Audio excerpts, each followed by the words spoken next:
نبی کریم صلی اللہ علیہ وسلم کی بارگاہ میں جب کوئی آتا تھا پریشانی لے کر، مصیبت لے کر، یا صوفیہ اکرام کی بارگاہ میں جب کوئی آتا تھا بھوکا، پیاسا، ننگا، بیمار، ضرورت مند، کمزور، تو اس کا دین دھرم نہیں پوچھتے تھے، پہلے اس کی حاجت کو پورا کرنے کی کوشش کرتے تھے۔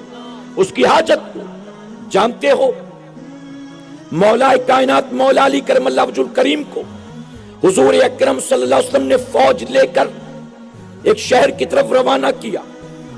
یہ وہ شہر تھا جہاں ایک زمانے کا سب سے بڑا سخی حاتم طائی رہا کرتا تھا۔ حاتم طائی کے قصے آپ نے سنے ہوں گے، کتنا بڑا سخی تھا، کتنا بڑا دھنوان تھا۔ جب حضرت مولا کائنات مولا علی کرم اللہ وجہ الکریم نے اس گاؤں میں حملہ کیا، حملہ کرنے کے بعد آپ نے بہت سے لوگوں کو قیدی بنایا۔ حاتم طائی کے بیٹے جن کا نام تاریخ میں عدی آتا ہے، اپنی جان بچانے کے لیے وہ ملک شام بھاگ گئے۔ باقی جو بچے تھے ان کو گرفتار کیا گیا، قیدی بنایا گیا۔ اب وہ حملہ کیوں کیا گیا تھا، ریزن کیا تھا، وہ بیان کرنے کا موقع نہیں۔ بہرحال گرفتار کر کے جب ان کو لایا گیا، حدیث مبارکہ میں آتا ہے حضور اکرم صلی اللہ علیہ وسلم کے سامنے عورتوں کو لایا گیا، مردوں کو لایا گیا، تمام قیدیوں کو لایا گیا۔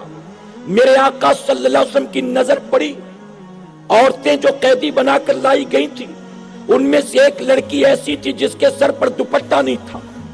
فوراً میرے آقا صلی اللہ علیہ وسلم بھاگتے، چلتے نہیں، دوڑتے، کسی کو حکم نہیں دیتے، خود آگے بڑھتے، اور قریب جا کر اپنی چادر مبارک کو آقا نے نکالا، اور وہ بچی جس کے سر پر چادر نہیں تھی آقا نے اس کے سر پر چادر کو ڈال دیا، آپ نے اس کے سر کو ڈھانک دیا۔ لڑکی کی آنکھوں میں آنسو۔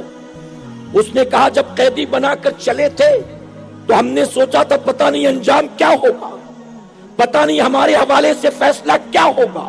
مسلمانوں کا نبی ممکن ہے کہ ہمیں کلمے کی دعوت دے، ہم کلمہ نہ پڑھے تو ہم کو قتل کروا دیا جائے، لیکن یہاں آ کر ہم تو رویہ کچھ اور دیکھتے، معاملات تو کچھ اور دیکھتے۔ ہم نے آج تک غیروں سے سنا کچھ اور تھا، اپنی آنکھوں سے دیکھا تو کچھ اور پایا۔ وہ خاتون جانتے ہو کون تھی؟ حاتم طائی کی بیٹی تھی۔ میرے آقا نے سر پر چادر ڈالی، آنکھوں میں آنسو بھر آئے، عرض کرتی ہے یا رسول اللہ صلی اللہ علیہ وسلم، میں آپ کی کلمہ پڑھنے والی لڑکی نہیں، میرا اسلام سے کوئی تعلق نہیں، میں تو حاتم طائی کی بیٹی ہوں، پھر میرے ساتھ یہ رویہ اور یہ سلوک کیوں؟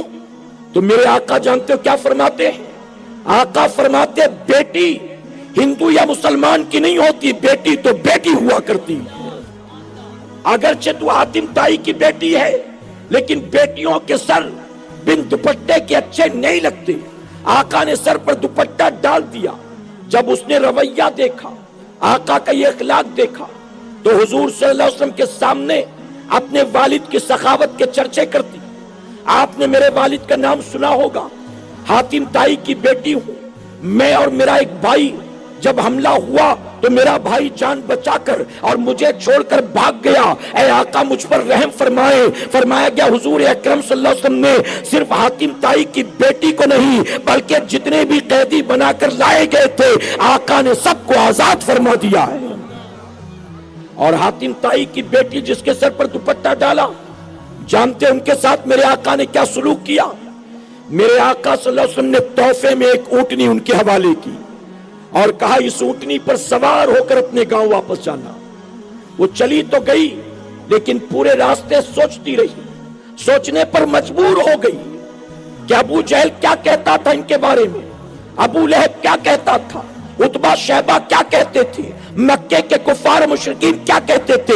ہم نے سنا تھا تو سمجھا تھا ہمارا سب سے بڑا وقت کا دشمن یہی ہے، لیکن جب پہلی ملاقات ہوئی تو پتا چلا کہ اللہ تبارک تعالیٰ نے ان کو صرف مسلمانوں کے لیے رحمت بنا کر نہیں بھیجا، اللہ نے تو ان کو ساری کائنات کے لیے رحمت بنا کر بھیجا۔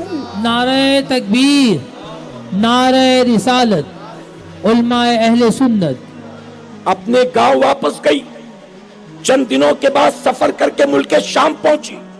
ملک شام پہنچ کر اپنے بھائی عدی کو تلاش کیا، عدی بن حاتم کو اور تلاش کر کے سارا معاملہ بیان کیا اور کہا میرے بھائی میری تمنا یہ ہے کہ تو جا کر نبی کریم صلی اللہ علیہ وسلم کے ہاتھ پر اسلام قبول کر لے، میری تمنا یہ ہے۔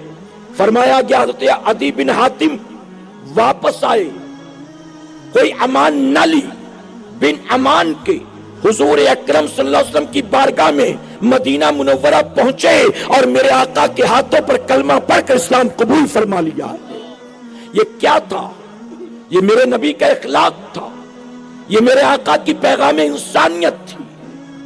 یہ بات اور ہے کہ ہم نے اور آپ نے فراموش کر دیا۔ آج جوان بیٹا ماں باپ کے حق ادا نہیں کرتا، آج شوہر بیوی بچوں کے حق ادا نہیں کرتا، آج بھائی اپنے بھائی بہنوں کے حق ادا نہیں کرتا، آج چھوٹا بڑے کی عزت نہیں کرتا، آج بڑا چھوٹے پر شفقت نہیں کرتا، آج پڑوسی کی خوشیوں کو دیکھ کر خوش نہیں ہوتا۔ ذرا سوچے تو صحیح، آج ہم اور آپ مسلمان کہلاتے تو ہیں، لیکن کون ہمارا اپنا ہے جو ہم سے خوش اور راضی ہے؟